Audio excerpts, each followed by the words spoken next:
very impressive. It's also very expensive, but it's the earning of respect and the earning of friendship with other co-artists that makes it the most valuable work. Kasi no haan mo nga mo iti kakadwang, haan ka nga makabintinar iti relationship iti dadto mga tattao. So, you are right when you said, when you have that good environment, swerte ka doon.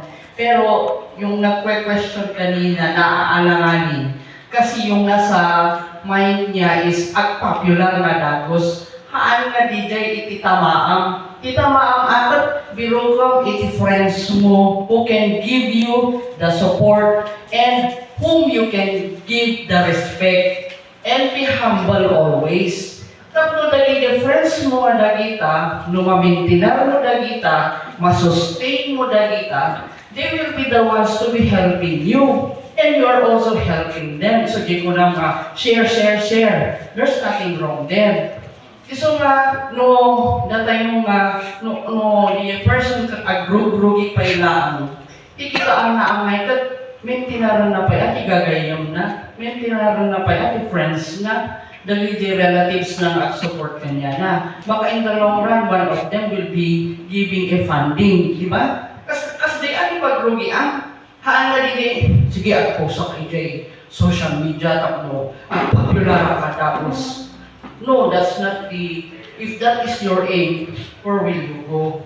Awan ti papanam.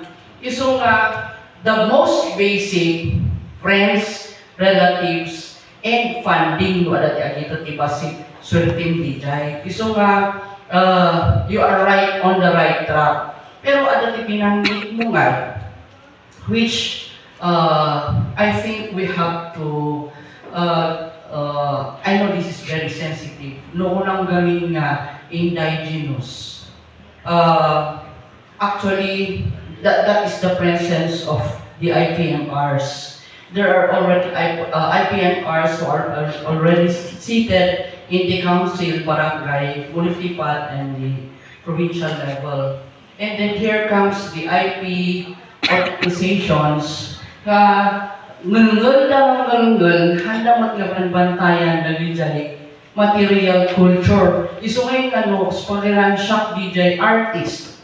Kat nag-usa-usarak ti indigenous. Tapos in mix ko ngayon ti ifugaw kan ibaloy nga culture nga indigenous. Siyempre mabasya DJ because the Benguet ay the ibaloy will say, no, that's not the work of the ibaloy, that's not what we do.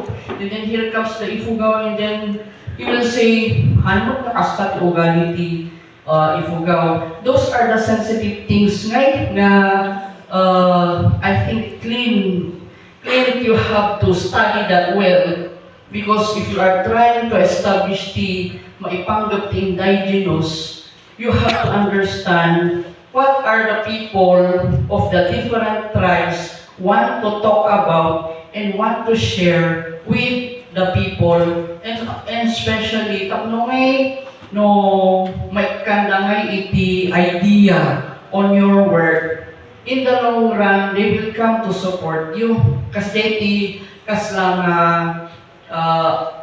turong na ko ngam it is up to the artist like you nga you have to see the boundary para yung kung nakikita mo yung boundary na it will provide negative impact on one tribe, hamong i-push through na lang DJ. Fine. Let it rest. Go and research. I-research mo nga talaga DJ. Ako nga kasi ipagpagada. Bakit ganun ang mga comment sa akin? Kasi nga kasday. Tatlo, I do not know if you have read one article of Carl Taawan. Di ba may sinulat siya? Labash isuna. Kasi nag-comment kayo in general statement na ngay DJ issue. Tapos, nakakatuti nag-umat na nag-harsh words pa yan DJ in bagbagada kanya na. So, the DJ tikas lang kitaan nyo the boundaries of going into indigenous things which you need to research further. But your work as a general work to productivity, to sharing, to have an income, it's okay. DJ Laon, be careful when you are threading yung ibang bagay yung na-indigenous. Adulti adulti. Okay, thank you. Sige man. Thank you man, Titi Raya. Don't see. Stay in positively. Sige, next questions. Meron po.